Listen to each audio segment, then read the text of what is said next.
അപ്പോൾ അങ്ങനെയാണ് കാര്യം. ആ അതെ. ഒരു കാര്യം ചെയ്യും, ദക്ഷിണ നമുക്ക് തുടങ്ങാം.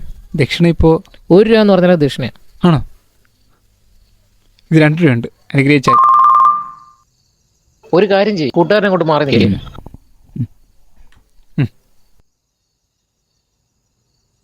അപ്പോൾ അവളെ പ്രപ്പോസ് ചെയ്യണം അല്ലേ?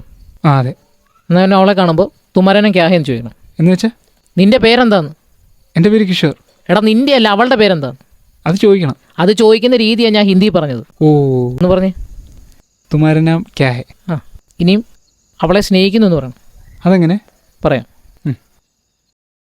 മേം തുംസെ പ്യാർ കർത്താ ഹൂ. മേം തുംസെ പ്യാർ കർത്താ ഹൂ. പ്യാർ കർത്താ. ഒരുമിച്ച് പറഞ്ഞു പറ. അല്ല അണ്ണം പറഞ്ഞല്ലോ. നമുക്ക് ഒരുമിച്ച് പറയാനല്ല, ആ സെൻറ്റൻസ് ഒരുമിച്ച് പറയാനാ പറഞ്ഞത്. ഓ ഓക്കെ. മേം തുംസെ പ്യാർ കർത്താ ഹൂ. ആ ഹോ. അതെന്തിനാ ഹോ ഇട്ട്? അല്ല ഈ തീർന്നല്ലോ എന്നോർത്ത് ഹോ ഇട്ട. എടാ തീരുമ്പോൾ ഹോ അല്ല, ഹൂ ആണ് ഇടണ്ടേ. ഇതാ ഹോ അല്ല, ഇത് മലയാളത്തിലെ ഹോ. എടാ മലയാളത്തിലെ ഹോ എന്താ ഹിന്ദിക്കകത്തിരുന്നത്? അതായത് നമ്മൾ ഈ ഹോ, ആ ഹോ ഇല്ലേ, ആ ഹോയാണ് ഈ ഹോ. ആ ഹോ എന്തിനാ ഹിന്ദിക്കകത്തിരുന്നേ? തീരുമ്പോൾ ഹൂ എന്ന് ഇടണ്ടേ, അല്ലെങ്കിൽ ഗ്രാമർ മിസ്റ്റേക്ക് വരും. ഹൂ കൊണ്ട് നിർത്തണം. അപ്പോൾ ഇപ്പോൾ പഠിച്ച ഹിന്ദിയായിട്ട് ഞാൻ അവളുടെ അടുത്ത് പോയിട്ട് നാളെ ദക്ഷിണയായിട്ട് വീണ്ടും വരാം. വേണ്ട വേണ്ട, ദക്ഷിണ ഒന്നും വേണ്ട. നീ ആ 2 രൂപയ്ക്കല്ലേ പോപ്പൻസ് മേടിച്ചോണ്ട് വന്നത്. ശരി എന്നാ. ശരി.